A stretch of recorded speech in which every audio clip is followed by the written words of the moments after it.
அனைவருக்கும் வணக்கம். இன்றைய பதிவு நம்ம பார்க்கவும் பார்த்தீங்க அப்படின்னா, 3 நாள்ல வந்து பெரிய பூஜை பண்றது. இந்த பூஜை பண்ணிட்டோம் பார்த்தீங்க அப்படின்னா, 3 நாள்ல வந்து இந்த பூஜை பண்ணிட்டோம்னா, எலியும் பூனையும் மாரி பிரிஞ்சு போயிருவாங்க. அவங்களுக்குள்ளயே சண்டை வந்து, எதுக்கு சண்டை போடுறதுன்னே தெரியாம 2 பேருமே பிரிஞ்சு போயிருவாங்க. அப்படிப்பட்ட முறை தான் இந்த முறை.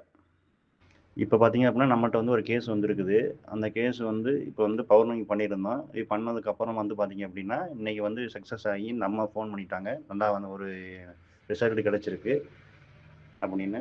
இந்த கேஸ் பார்த்தீங்க அப்படின்னா, அந்த பொண்ணுக்கு வயசு வந்து பார்த்தீங்க அப்படின்னா 20 வயசு. அந்த பையனுக்கு வந்து பார்த்தீங்க அப்படின்னா ஒரு 35 வயசு ஆகுது. 2 பேருமே வந்து லவ் பண்ணிட்டு இருந்தாங்க. 2 வருஷம் லவ் பண்ணிட்டு இருக்காங்க. அது என்னன்னு பார்த்தீங்க அப்படின்னா, அந்த பையன் வந்து பார்த்தீங்க அப்படின்னா கல்யாணம் ஆகி 2 குழந்தைங்க இருக்குது.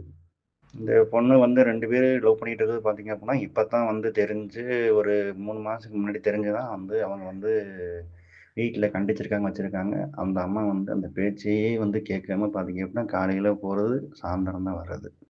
சில நாள் வீட்டுக்கு வர்றது, சில நாள் வீட்டுக்கு வர்றதே கிடையாது. ஃபோன் பண்ணா ஸ்விட்ச் ஆஃப் பண்ணி வச்சுறது. எங்கெங்கேயோ போறது, வைக்கிறது. இவங்க வந்து வீட்ல சொன்னாலும் கேட்கறதில்ல. இந்த அம்மா வந்து அவங்க வீட்ல போய் சொல்லியும் பார்த்துட்டாங்க. அந்த பையன கூப்பிட்டு இந்த மாரி சொல்லியும் பார்த்துட்டாங்க. இந்த பையன் பார்த்தீங்க அப்படின்னா, அவங்க வீட்ல இருந்து ஒரு 10 வீடு தள்ளி எல்லாம் ஒரே கிராமம் தான், ஒரே ஊரு தான். இவங்கன்னு சொல்லி பார்த்துட்டாங்க. இந்த பொண்ணு இது பண்ணிட்டாங்க. இந்த அம்மா காலேஜ் போற மாரியே போறது, வைக்கிறது. அங்கிட்டு போனோம்னு பார்த்தீங்க அப்படின்னா, காலேஜுக்கு போறதில்ல. சுத்தமா காலேஜ் மூலம் கூட்டிட்டு போய் 1 நாள் 2 நாள் வெளிய கூட்டி போய் இது பண்ற வைக்கிறது. அவங்க ஒய்ஃப்ட்டயும் சொல்லியாச்சு. அவங்க ஒய்ஃப் பார்த்தீங்க அப்படின்னா வந்து அத பத்தி கேட்கறது வைக்கிறது இல்ல.